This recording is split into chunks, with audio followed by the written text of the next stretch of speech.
রয়েছি বাঘা শেরখান সড়কে রুকনি সেতুর উপর। আপনারা অবগত আছেন 13 সেপ্টেম্বর 2024 রাত 8:15 হঠাৎ করে সেতুটি কলাপস হয়ে যায়। তো তার পরবর্তী সময় দীর্ঘ 8 মাস পর সেতুটি আবার পুনর্নির্মাণ হয়েছে। এখনো জনসাধারণের জন্য উন্মুক্ত করে দেওয়া হয়নি, কিন্তু যে কারণে সেতুটি কলাপস হয়ে গিয়েছিল সেই কারণটি আমরা আবারও লক্ষ্য করছি। আমরা উল্লেখ করছি সেই সেতু কলাপসের যেটা মুখ্য কারণ ছিল, সেখানে সেতুর উপরে দাঁড় করে রাখা ছিল একটি সিমেন্ট বোঝাই লরি, 12 চাকার একটি সিমেন্ট বোঝাই লরি সেতুর উপরে দাঁড় করা ছিল। তার পরবর্তীতে আরো 2টি গাড়ি, যখন অতিরিক্ত বোঝাই আরো 2টি গাড়ি আমরা বারবার উল্লেখ করেছি, যখন উঠে তার পরবর্তীতে সেতু বার বহন করতে না পেরে সেতুটি কলাপস হয়ে যায়। তো বর্তমান সময়ে সেই যে কারণে সেতুটি কলাপস হয়ে গিয়েছিল সেই কারণটি আরো একবার পরিলক্ষিত হচ্ছে। এখানে মানুষ সেই ব্রিজকে পার্কিং হিসাবে ব্যবহার করা শুরু করে দিয়েছে। এখানে সম্মুখে রয়েছে বাজার, আর সেই বাজারে পার্কিং এর কোনো জায়গা নেই। এই জায়গাটিকে তারা নিরাপদ মনে করে এই সেতুটির উপর গাড়ি পার্কিং শুরু করে দেয়। এখানে গাড়ি পার্কিং সহ এই সেতুর যেটা রক্ষা, এই সেতুকে সুরক্ষা করতে এখানে আজ বাগাবাজার শিব মন্দিরে একটি সভা অনুষ্ঠিত হয়, ছিলেন দক্ষিণ দলাইয়ের বিশিষ্ট জনেরা। তো সকলের উপস্থিতিতে এখানে 15 সদস্য বিশিষ্ট একটি সেতু সুরক্ষা কমিটি গঠন করা হয়েছে। এখানে সেই সমস্ত কমিটির কর্মকর্তারা এবং উপদেষ্টারা এখানে রয়েছেন। আমরা তাদের সহিত কথা বলছি, তাদের বক্তব্য আপনাদের উদ্দেশ্যে তুলে ধরছি। আজকে বাগাবাজারে বাগা শেরখান রোডের উপরে যে রিকনস্ট্রাক্টেড যে ব্রিজ, নতুন ভাবে একটা কলাপস করেছিল যে ব্রিজটা আগের সেটা নতুন ভাবে গঠন করা হয়েছে এবং সেটা আনুষ্ঠানিকভাবে এখনো উদ্বোধন হয় নাই। তার আগে মানুষের চলাচলের সুবিধার জন্য খুলে দেওয়া হয়েছে এবং মানুষ চলাচল করছে। বিরাট একটা দুর্যোগের সম্মুখীন হয়েছিল নদীর পূর্ব দিকের মানুষ, বাজারে আসার জন্য ছাত্রছাত্রী সবাই বিরাট একটা দুর্ভোগের মধ্যে পড়েছিল। সেগুলোর সমাধান হয়েছে খুব তাড়াতাড়ি। সরকারকে অসংখ্য ধন্যবাদ এত তাড়াতাড়ি যে ব্রিজটাকে রিকনস্ট্রাক্ট করেছেন। কিন্তু তারপরে দেখা যাচ্ছে এখন আবার যে ব্রিজের যে কারণে ব্রিজটা কোলাপস করেছিল সেরকম ভাবে আবার অবৈধ পার্কিং শুরু হয়ে গেছে। হেভি গাড়ি যেগুলা লোডের গাড়ি, কার, সেগুলা ট্রাক, যেগুলা 3টা 4টা 5টা ট্রাক সারিবদ্ধভাবে ব্রিজের উপরে আবার রাখা শুরু হয়ে গেছে। তো সচেতন নাগরিকরা এখন, বিশেষ করে যুবকরা উদ্যমী হয়ে উদ্যোগ নিয়ে আজকের একটা সভা ডেকেছিল। সেই সভায় আমরা এখানে যে উপস্থিত যারা আছেন সবাই সেই সভাতে ছিলেন এবং সেখানে একটা গুরুত্বপূর্ণ সিদ্ধান্ত নেওয়া হয়েছে। তার মধ্যে একটা হলো আমরা প্রশাসনের সাহায্য চাইব যে এ ধরনের অবৈধ পার্কিং যাতে ব্রিজের উপরে আর এর পরবর্তীতে না হয়।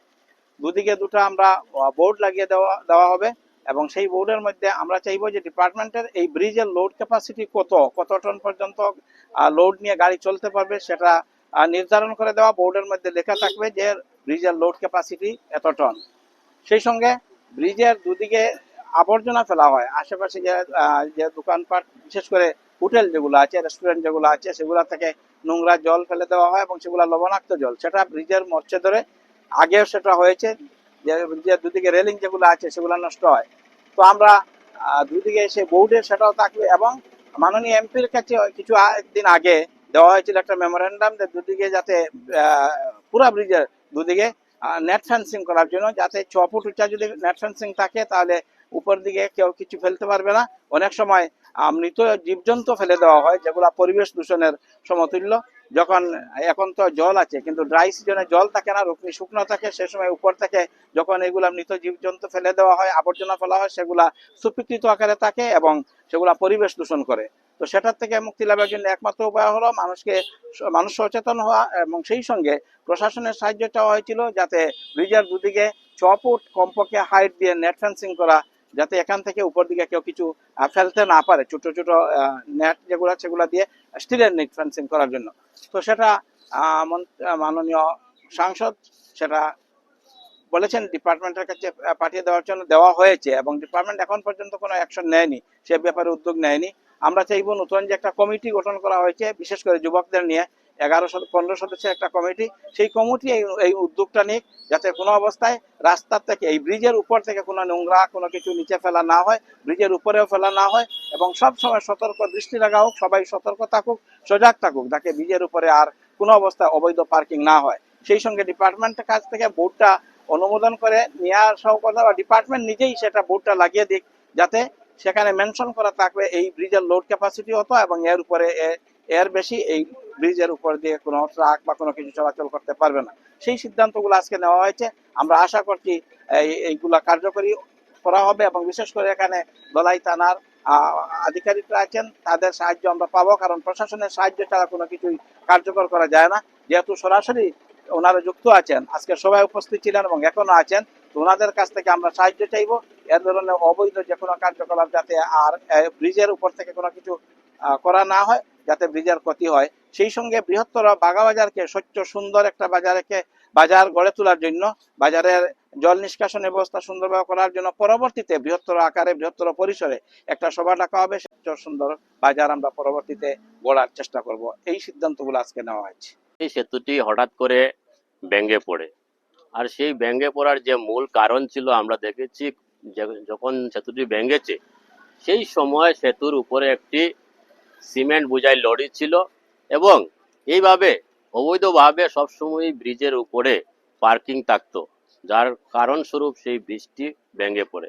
এবং পরবর্তীতে সরকার পদক্ষেপ নেওয়ার জন্য অতি অল্প দিনের মধ্যে 6-7 মাসের মধ্যে আবার সেতুটি নির্মাণ করা হয়েছে। তার জন্য আমি আসামের মুখ্যমন্ত্রী শ্রদ্ধেয় হিমন্ত বিশ্ব শর্মা মহাশয়কে অশেষ ধন্যবাদ জ্ঞাপন করছি। সঙ্গে আমাদের সাংসদ শ্রদ্ধেয় পরিমল শুক্লবৈদ্য মহাশয়, বিধায়ক নিহার রঞ্জন দাস সহ আসাম সরকারকে অশেষ ধন্যবাদ জ্ঞাপন করছি। কিন্তু এই ব্রিজটি এখনো আনুষ্ঠানিকভাবে উদ্বোধন করা হয়নি, কিন্তু তার পূর্বে আবার আমরা দেখতে পেয়েছি যে ব্রিজের উপরে অবৈধ পার্কিং আরম্ভ হয়ে গিয়েছে। সেই কথাগুলো চিন্তা করে এই অঞ্চলের বৃহত্তর অঞ্চলের যারা সচেতন নাগরিক আছেন, তারা সবাই মিলে আজকে একটি নাগরিক সভা হয়। সেই সভায় আগামী দিনে এই সেতুটিকে সুরক্ষিত রাখার জন্য, অবৈধভাবে পার্কিং বন্ধ করার জন্য, এখানে অবৈধভাবে যেগুলা নোংরা আবর্জনা ব্রিজের উপর থেকে ফেলা হয় সেগুলা বন্ধ করার জন্য, সর্বাবস্থায় এই ব্রিজটিকে সুরক্ষিত রাখার জন্য এই অঞ্চলের সচেতন মহল থেকে 15 জন সদস্য বিশিষ্ট একটি বিজয় শঙ্কর পান্ডে মহাশয়কে সভাপতি মনোনীত করে ও খয়রুল আমিন লস্কর মহাশয়কে সম্পাদক মনোনীত করে 15 জন সদস্য বিশিষ্ট একটি সেতু সুরক্ষা কমিটি গঠন করা হয়। এবং আমরা আশা ব্যক্ত করছি আগামী দিনে তাদের যোগ্য পদক্ষেপে এই ব্রিজ সুরক্ষিত থাকবে। তার সঙ্গে আরো কিছু সিদ্ধান্ত নেওয়া হয়েছে, যেখানে স্যার বলেছেন, এবং আগামী দিনে আমরা এই বাজারকে, বৃহত্তর বাগা বাজারকে সুরক্ষিত এবং এবং সুষ্ঠু এবং আবর্জনামুক্ত বাজার রাখার জন্য, গড়ে তোলার জন্য, একটি বাজার ডেভেলপমেন্ট করার জন্য আমরা সিদ্ধান্ত নিয়েছি। আশা করি আজকের দিনে যে যে সিদ্ধান্ত নেওয়া হয়েছে সেগুলো কার্যকরী হবে, এবং এই অঞ্চলের এই সেতু সহ এই অঞ্চল আমরা জানি সুন্দর এবং সুরক্ষিত থাকবে, তার জন্য আমরা আশাবাদ। ধন্যবাদ।